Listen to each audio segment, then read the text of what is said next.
Hi there and welcome along to day 2 of the 12 rows of Christmas. Today it's 2 fitness boosters because what we're going to do is 2 16-minute intervals with 1 minute rest in between. And both of these are going to be down at that low intensity. So we're going to do them at 18 strokes a minute and run about 2k plus 20 pace. Now I know that some folks aren't comfortable with these low rate sessions, but trust me, they really are so important for you in terms of letting you build up your fitness, that kind of core foundation of fitness, and being able to just slow things down and work on your technique. So please just kind of ride with me on this or row with me on this one. I'll talk you through some technique stuff which will hopefully help you, and I'll also just kind of chat away and keep you distracted and hopefully entertained, if nothing else, for the 2 16-minute intervals. All right, so there's nothing really special about it, just 18 strokes a minute, 2k plus 20 pace the whole way through. All right, so we might as well just get straight into our 4-minute warm-up. And as always, we start off by setting up our machine. On a concept 2, I want you to go to your drag factor first and set that where you want it to be. If you don't know anything about drag factor, please check out the video I have on this YouTube channel. I set mine at around about 125, if that makes any difference to you. If you're on a non-concept 2, then you have a resistance or something, just set it so you get a nice weight from the machine as you do a stroke, but you don't have to heave against it because you want to make sure you put the power from your legs and not have to pull too soon, which I'll talk about in the row. Next up, if you're able to, please set your monitor at eye height so you're not having to look up and not having to look down, which affects your posture. And finally, if you can adjust your foot stretch height, get it to a point where you're able to come to the front of the machine with your shins pointing vertically, okay? If you're set with your feet too high, you might not quite be able to get there. If you're set too low, you can actually kind of really go flying straight past, which can hyperextend your back. A good rule of thumb is that the straps cover the balls of your feet, okay? If they're covering the big kind of bony high part of your feet, then that could really kind of harm your compression, or well, I say harm, but kind of hinder your compression at the front. So our 4-minute warm-up, we're going to do this at 18 strokes, all about the 18s today, so 18 strokes a minute, and the power you're going to start with is just enough of a push from your feet that you can feel the connection into your hands, which then connect into the machine itself, okay? I'll explain as we start.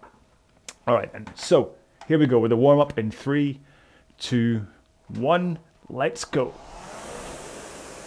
So 18 strokes a minute is nice and slow enough that you can think about what's going on. And what we want to think about is the timing between your feet pressing into the machine and your hands connecting to whatever it is that makes your machine go. Whether it's a water rower or a fan system like a Concept 2, or even just magnets or pistons, the same thing needs to happen where you push with your legs at the same time your hands connect. Because that's how the power gets from your legs into the handle and into the machine. If you push too soon, your backside goes away from you and you lose so much potential power. And if you pull too soon, yes, you're using your arms to make the machine go, but you're losing that power from your legs and you'll fatigue your arms way too quick, and then end up with potential golfer's elbow or tennis elbow or something. So work on that push at the same time you connect, and then slowly increase your pace to run about 2k plus 20 if you know your 2k training pace, or run about 5 out of 10 effort. And if you don't know your 2k training pace, then all you have to do is row a 2-kilometer time trial and divide the resulting time by 4. And that gives you your average pace or speed to cover 500 meters. Then on a Concept 2, you switch to the 500 meter screen, and that's your pace, or your 2k training pace. Hang on, put one foot on the ground, continue rowing. And so when you know your 2k training pace, and I say 2k plus 20, then that means you row 20 seconds slower than your 2k average time. But don't worry if you're way off right now, rowing with just one leg strapped in, because after all, you're only rowing with one leg. Let's swap legs. Continue going. You might notice there's a slight change in speed between your left and your right leg. If it's 1 or 2 seconds, that's all right. But if it's like 10 seconds, then there's some real imbalance going on between your two legs. Okay, one more here. Then let's put both feet back in, legs straight, and just row with your back and arms. So you just swing over your back, pull in your arms, then out with your arms, swing over your back again. And this hinging backwards and forwards, this tilt, is just absolutely vital. It's worthwhile spending some time just practicing this, where you pick up the power by swinging over your hips. One more here. Let's get to the front of the machine with arms straight, forward lean, and just press out with your legs. Not too hard, because what I want you to concentrate on this time is holding this forward lean and straight arms as you push out, and then also thinking about that timing between your legs and your hands to get the power in. Let's do one more here. Oof. So those last little drills are really just about teaching you 2 halves of the sequencing of the stroke, which I will talk about in more detail as we get into the row. But don't worry, it's all going to be boring technique chat. Oh no. I'll talk about it. I'll talk about my new t-shirt and everything. Well, I just did, so I'm not going to talk about that now. Anyway, keep moving up down the rail, have a quick drink, and I'll explain one more time what it is we're doing today. Okay then, so today's session is 2 16-minute intervals with 1 minute rest in between. And you'll be rowing those 16-minute intervals at 18 strokes per minute and at 2k plus 20 pace. So this is really just a nice fitness boosting row to just give you a chance to slow down, recover from yesterday's row, make sure you've got enough energy for tomorrow's row, but also give you a chance to work on your technique and stuff. It's a vital session, trust me. So that's really it. Just hold the same pace, the whole stroke rate the whole way through, and yeah, and just follow me for stroke rate at the start if you wish, if you're a bit unsure about trying to row as slow as 18, but I'll give you some tips on how we can make this all nice and flowy as we go through, all right? So we might as well just get straight into this. So hopefully just give your backside a little bit of a wiggle, make sure that you're comfortable in your seat. Hopefully you've had a drink as well, so you're going to be okay for the next 16 minutes. And then we'll get into this, okay? My watch hasn't actually asked if I've started a workout today. I'm going to say, yes, I am rowing. Okay.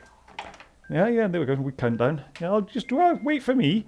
Okay, you ready for this? In 3, 2, 1, let's go. See, other rowers will be a lot more professional than me. But no. I don't even stop and do a new take to restart my watch. I make you sit here and watch me do it. Said before, it's like Stockholm Syndrome. I've got you locked into your machine, you can't go anywhere. You've got to put up with me. Anyway, like I said, you can just, on the video, you can just watch me, copy me for the stroke rate. So when you see me drive, try and match that timing. It's a nice drive, and then a recovery is twice as slow, or half as fast, depending on whether your glass is half full or half empty. But that's the rhythm that you're meant to be doing it in. Is that your drive phase is twice as fast as your recovery phase.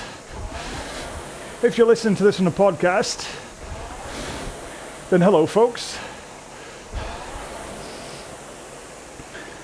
You should be able to follow me just by the whoosh of my flywheel. Of course, you don't know when I'm driving and recovering, but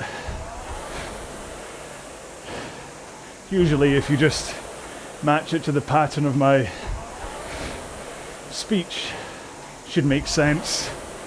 And as we get into the close of this first 2 minutes of the row, I kind of figure everyone's probably hit some kind of groove by now where you don't really need to be thinking about watching me for the stroke rate or properly paying attention to the sound of my flywheel. And hopefully you've got the right amount of push from your legs too, in order to hit that 2k plus 20 pace, plus or minus 1 second here and there. It's perfectly fine. If anything, if you're going to be going one way or the other, I'd rather you were slower on this session than faster. So I'm saying 2k plus 20, but if you're down at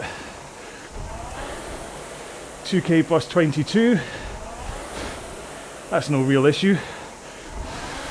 However, if you're up around 2k plus 17 or 18, then you're probably pushing just a little bit too hard in terms of how much energy you're going to be using through this row. Because remember, the way I'm programming these 12 days is that you have either a medium or maximum intensity session followed by one of these bottom low intensity sessions in order to let you recover for the next one, which will be a middle or top again. And if you push these low intensity ones too hard, then you use up energy that you really want to have available for the mid and top. I'm going to make a video about this, try and explain that a bit better, so keep an eye out for that. So, don't really keep on thinking I should almost start from the beginning, assuming that maybe you haven't seen any of my other RowAlong workouts before, apart from maybe day one of this series. And so I should really talk about the full range of your rowing technique, in case you've never heard someone talk about the right positions and sequencing. But I don't want to just talk technique for this entire 16-minute first interval. However, it is important, so all I'll say is that my new t-shirt has a picture of a zombie carrot on the front of it, because I have two cues when it comes to your technique. One of them involves zombies and the other one involves an imaginary carrot. Well, think about it, zombies are probably imaginary as well. They're not real. But anyway, that's why it's a zombie carrot breaking out of my chest. But I'll get to that when I talk technique. So, let's do a quick Cole's notes, brief description of the rowing stroke. First things first, the power, like I said in the warm-up, comes from your legs. If you think that this is about pulling on the handle, It's not quite right. Yes, you have to put the power into the handle, and you certainly finish by pulling it in, but you start and the majority of your power comes push of the legs. Okay, so try and think about that. But in order to get that power in effectively and efficiently, you also want to make sure that you have a forward lean into the front of the machine as you start the drive, and arms straight. And then you push with your legs, and halfway through the leg drive, you swing from that forward lean to a backward lean. So you go from a 1 o'clock tilt over your hips into the front of the machine, and then you finish at an 11 o'clock tilt off the back of the machine. And then arms stay nice and straight until after you start that backswing. So you don't pull your arms in until you get closer to the back. So here we go. So you go legs, arms, legs, arms. That really is how long you keep your arms straight for. Legs, arms.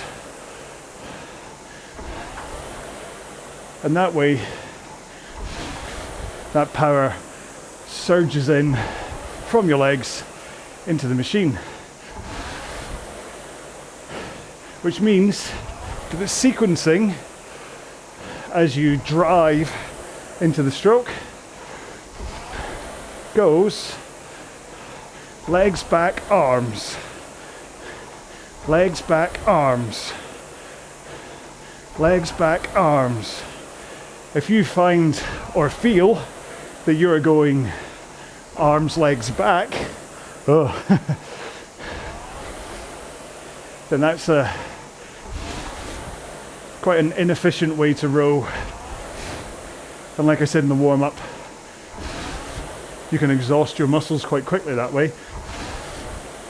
And that early pull can sometimes lead to golfer's elbow or tennis elbow.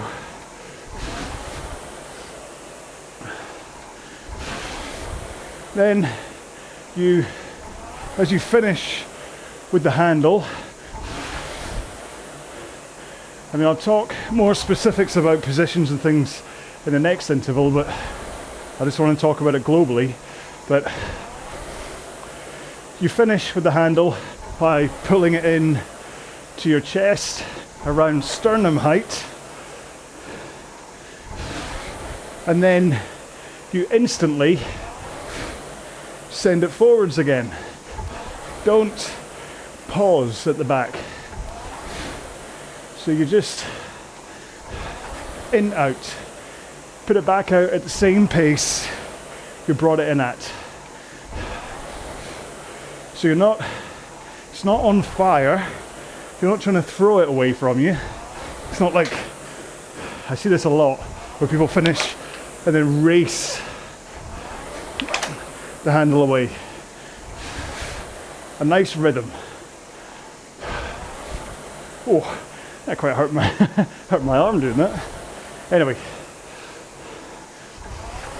in, out. And then your aim is to get your arms straight, nice and quickly, but in a nice fluid rhythm. And as your hands come forwards, that's what triggers the rock tilt back over your hips again into that forward lean. And the real goal is to get your hands past your knees and into that forward tilt before you bend your knees. Okay, so arms, back, legs. Arms, back, legs. And that way you will be in the perfect position to start the next stroke with arms straight and a forward tilt, ready to push your feet into the machine. So you should notice that the drive goes legs, back, arms, and then the recovery goes arms, back, legs. It's a very simple process, rowing, but it's very easy to get wrong. One of the most, if one of the most common things to see in the drive phase is people swinging the back too early, so they don't have that forward lean like this. They've lost the forward lean, the timing all goes, as is the power. On the back end of the stroke, the most common thing you'll see is people who do the legs first. So they come back, legs come up, hands go over, legs, hands, rock, and they're all over the place. There ain't no rhythm going on here. Can't dance to this stroke. So if you feel like your knees are popping up before your hands get past them, which is usually easy to tell, because what happens is you have to throw the handle over your knees. Then just concentrate on that finish of handle in, handle out, rock, legs. In, out, rock, legs. And it's all, this isn't just a fuddy-duddy, this is how people row for years and therefore passing it down. It's about efficiency on the rowing machine. If you can row as efficiently as possible without tiring muscles that you don't need to be tiring, you'll last longer. You'll also be able to row faster, and hopefully you'll be less likely to get injured. Alrighty then, 4 strokes to go. 3 more. 2 more. And yep, last stroke. There we go. So, this 1 minute rest kind of doesn't need to be here. It's only here to give you a chance to have a little drink and just for your heart rate to just gradually come down. I was up at 132 at the end of that, which was, it's about 70% of my maximum rowing heart rate. Just kind of where I'd want it to be for a session like this. Hang on, I'm just gonna have a quick drink.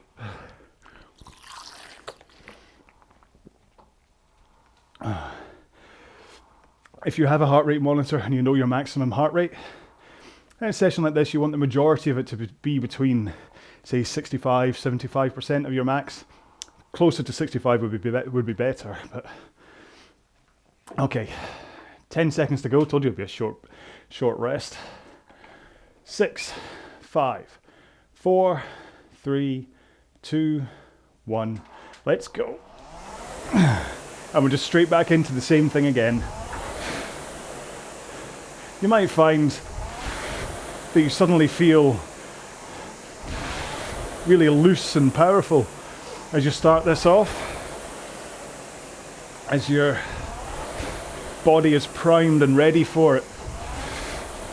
But again, because the intensity of this row isn't too high anyway, this really shouldn't feel like it's particularly hard work. I mean, from a effort out of 10 point of view, we really are only looking at 5 out of 10. Tiny chance it'll crawl up to 6 out of 10 by the end of this row, depending on how fit you are, but really shouldn't be intense at all. And do remember, when I'm talking about effort out of 10, 1 out of 10 is sitting on the couch watching television. So just sitting there, doing nothing, being alive, is a 1 out of 10 effort. You get up off the couch, go into the kitchen, pour yourself a nice non-alcoholic beer, please. That takes you up to, say, 2 or 3 out of 10. If you have to go up some stairs, maybe you have to go and have a little polite rest break and go upstairs. That climbing of the stairs will be like 3 or 4 out of 10. But then, once you get to 5 out of 10, that's when you start to feel like your muscles are doing something. Your heart rate goes up a little bit, your breathing goes up a little bit. But it's not anything that you don't feel you could do for a couple of hours. Like a nice walk up a hill. That's like a 5 out of 10. Then 6 out of 10 just increases that a little bit. Slightly steeper hill, slightly more out of breath, but still you could do it for a couple of hours. And then 7 and 8 out of 10 is when things start to get spicy. That's when you feel your muscles start to burn a little bit, and where it becomes a little bit harder to speak. You have to take a couple of rests to take in breaths, or let the other person speak for a while. And it starts to get to a point where you know you have to push in order to maintain that effort without slowing down. And then 9 and 10, that is the proper maximum intensity stuff, where your muscles are really on fire. You're getting to a point where your muscles are starting to fade, and you have to really concentrate to overcome that fade. Your breathing is fast, and it's really hard to speak while you're rowing, apart from the odd grunt.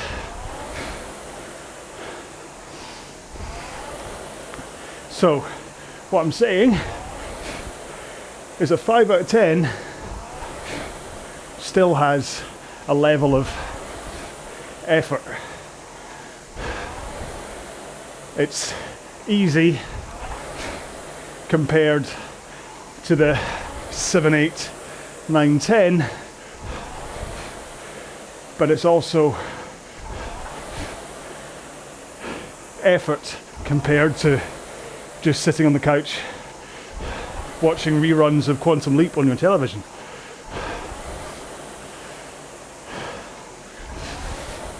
just to try and clear that up. And the other thing is that on a session like this, you start rowing at what you think is 5 out of 10, and then whatever speed your monitor says,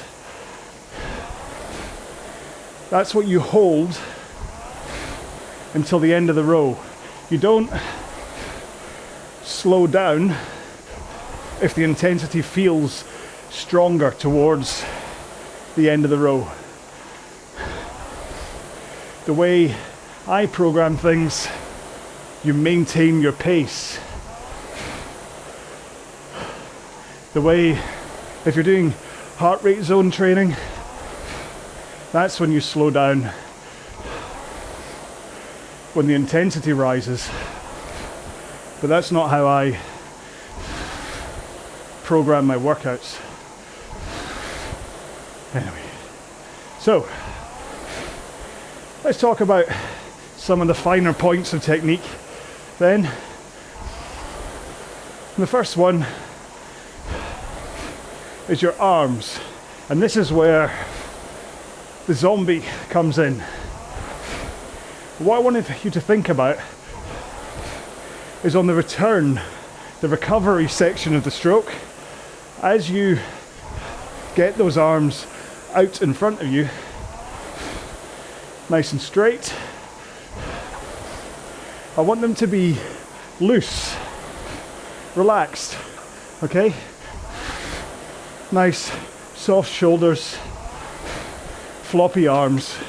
If I can see your rippled triceps and your forearms bulging as you come forwards,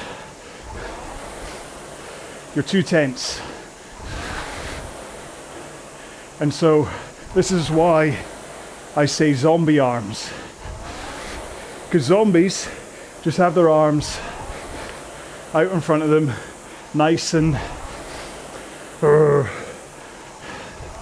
loose, waiting to try and catch their prey. You never see a tense zombie. So nice and loose, ready so that when you do push into the machine with your feet, all your arms do is brace against that flow of power that comes from your legs, so that you just hang off the handle rather than fight it or pull against it. And it helps to have your fingers hooked over the handle, thumbs underneath, but not touching your, or not grasping is what I'm saying. They can lightly touch your index finger. I prefer them to be loose and underneath,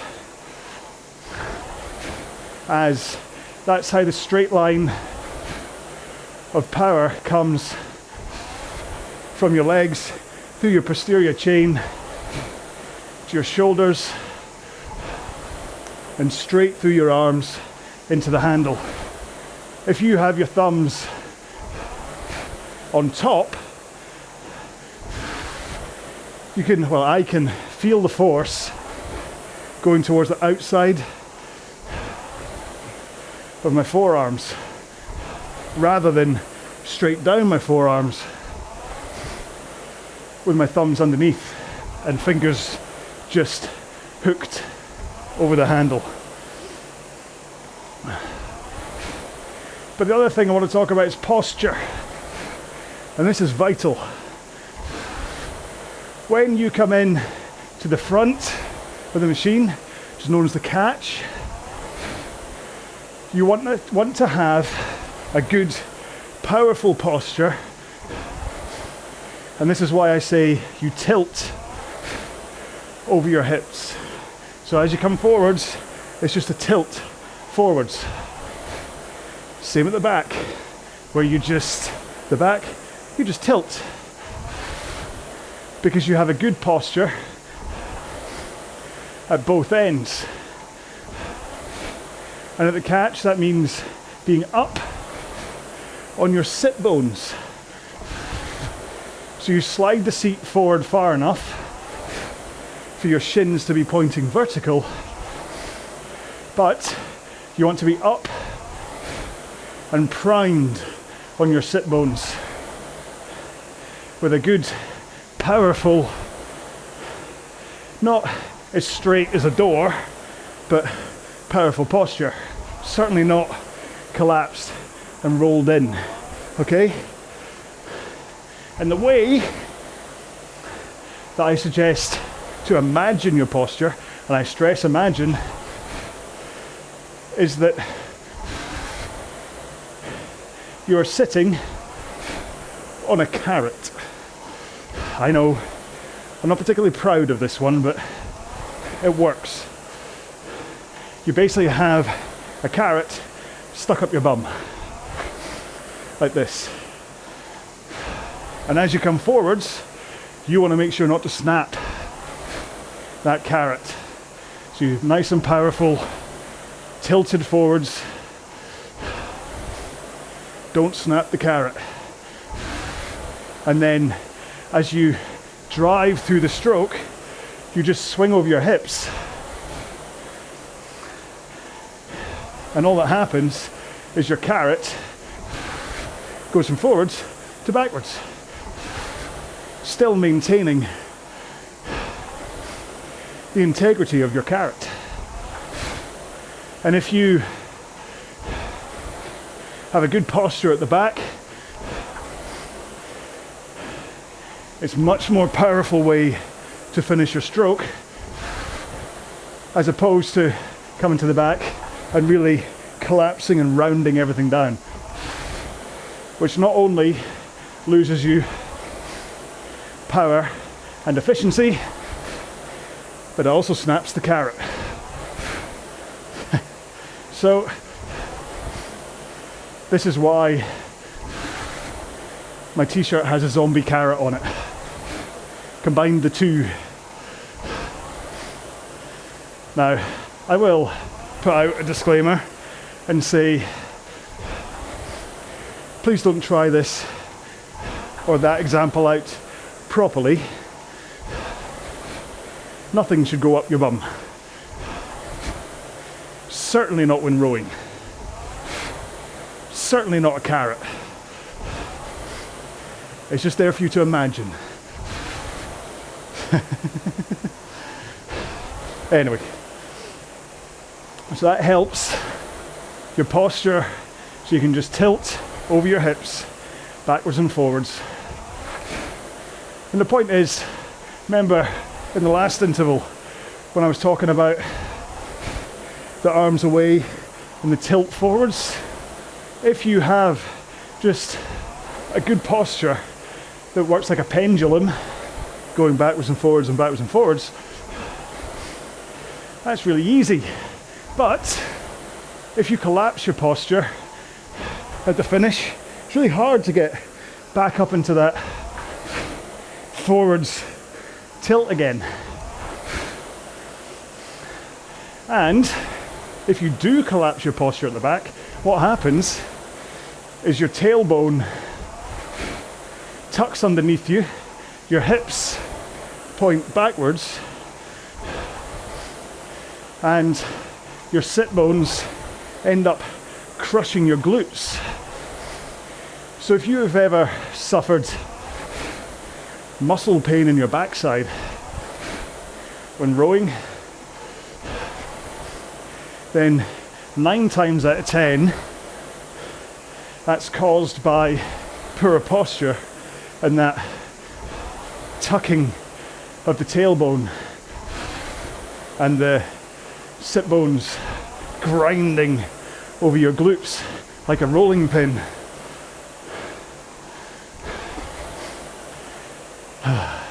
And if nothing else, that collapsing of the lower back at either at the front of the stroke or the back of the stroke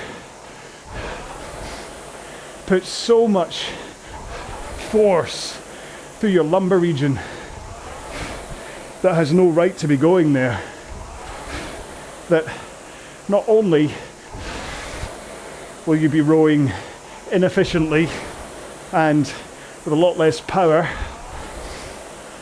but also you're more likely to end up with lower back problems.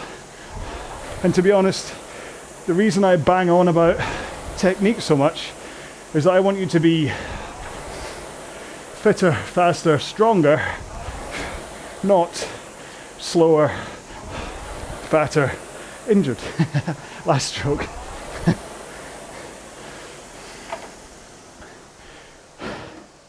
It's really injury prevention is what it comes down to.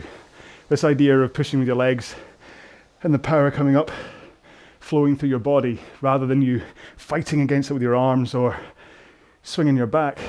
That's about getting, because I mean, that foot press loads up so much power, so much force into the machine, that if you start to take that into your lower back, especially, what's that, 32 minutes, 100, that's probably around about, say what, 750 odd strokes that we'll have done today, in today's workout. Imagine someone just wrenching your back 750 times. You don't want that. So it's the same with the arm pull.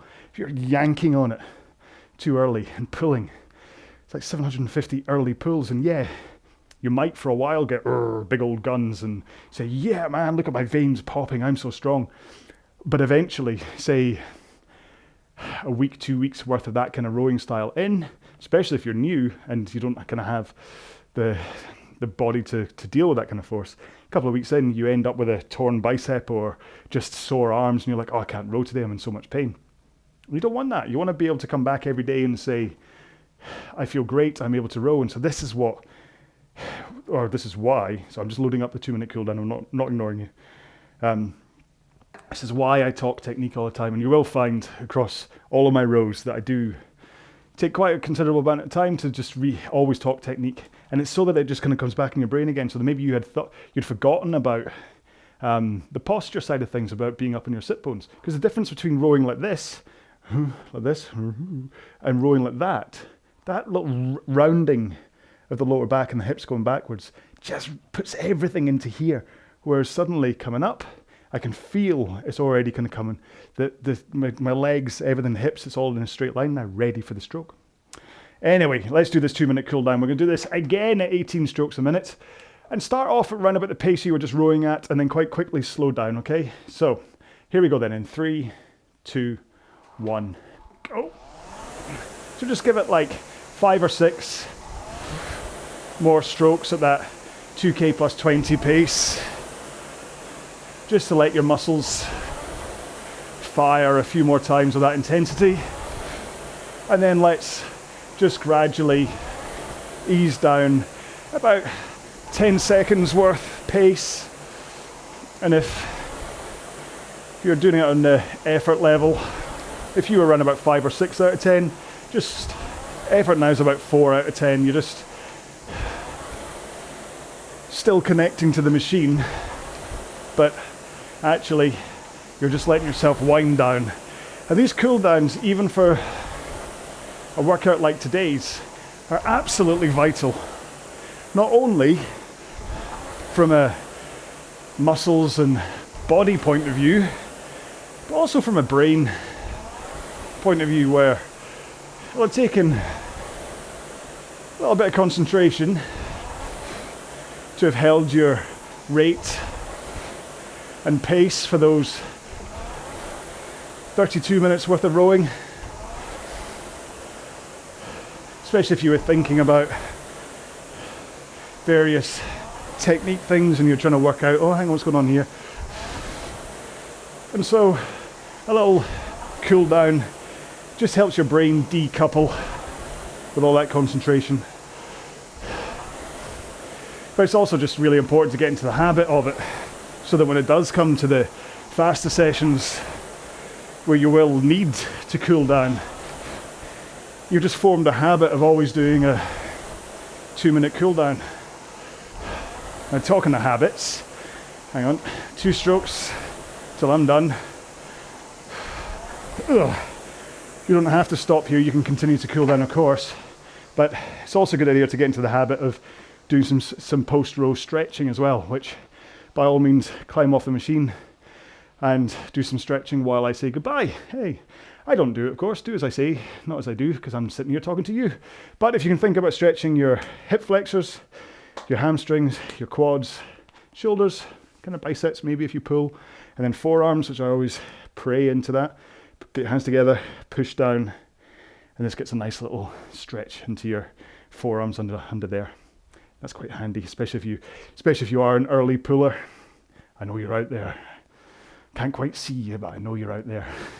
No. Anyway, there we go. That was today's row, a very super simple one.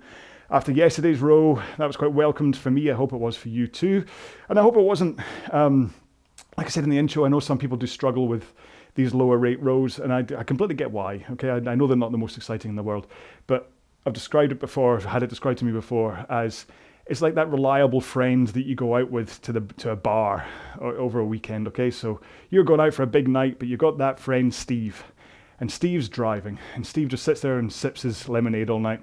And at the end of the night, when you're just you're a mess on the ground because you've just been dancing all night and you've just had the fun of your life, Steve's like, right, come on in the car, I'll take you home, and he looks after you. That's what this session does, okay? This session looks after you so that when it comes to the real fast ones, when it comes to either the medium intensity ones where you have to endure that discomfort, or the top tier sprinty ones or whatever, where you're really putting everything on the line and you're a mess on the floor so you've been dancing all night, then it's these bottom tier ones that give you the capability to be able to do that. They look after you. They make it so that you can do what you want to do without suffering the consequences of then like 4 or 5 days worth of delay onset muscle soreness and all that stuff from going too hard. You know what it's like if you've taken a break from rowing and you come back and you try and go fast really hard. It's quite often the next day you're in a little bit of a soreness. Well, these low rate fitness ones are going to give you the fitness and the body capability to be able to go fast, okay? Then it's up to being able to develop the power and speed. I'm not saying that these give you the power and speed, but they give you the ability to get that power and speed. So if you want to be a fast rower and you want to win the trophies and you want to break the records, then don't just do the top tier maximum workouts. You need to do these as well. Again, like I said, I'm going to make a video about all of this just to try and explain it a little bit better than just a post-row rant. Okay, so with all this said, yesterday was a medium intensity. Day 2 today was a bottom intensity, which means that tomorrow's day 3 of the 12 days or 12 rows of Christmas is going to be either a medium or a top. And you're going to have to wait and see until tomorrow to find out what that is, okay? I do know what it is. I'm not kind of going, I'm buying time here, but I'm just not going to tell you until tomorrow. So, thank you so much for being here. Make sure, please, to leave some kind of a comment on this video. I keep making these because when you comment, I go, all right, cool, people watch these, and therefore it keeps me going. So as long as I know you're watching, I'll keep on making the video. So do say hello. And so today was day 2 or row 2, and it was what I call it a fitness boosting row. So let's just, if you want to leave a hashtag, either just kind of say 12 days day 2 or 12 rows day 2 or something as a hashtag, or you can just say just hashtag fitness boosting, and then that way I'll know you got this far through the video. That's really the only reason why. Anyway. Yeah, thank you so much. Make sure and say hello, and I will see you in row 3, day 3 of the 12 rows of Christmas. Please look after yourselves, stay safe, be well. Bye-bye.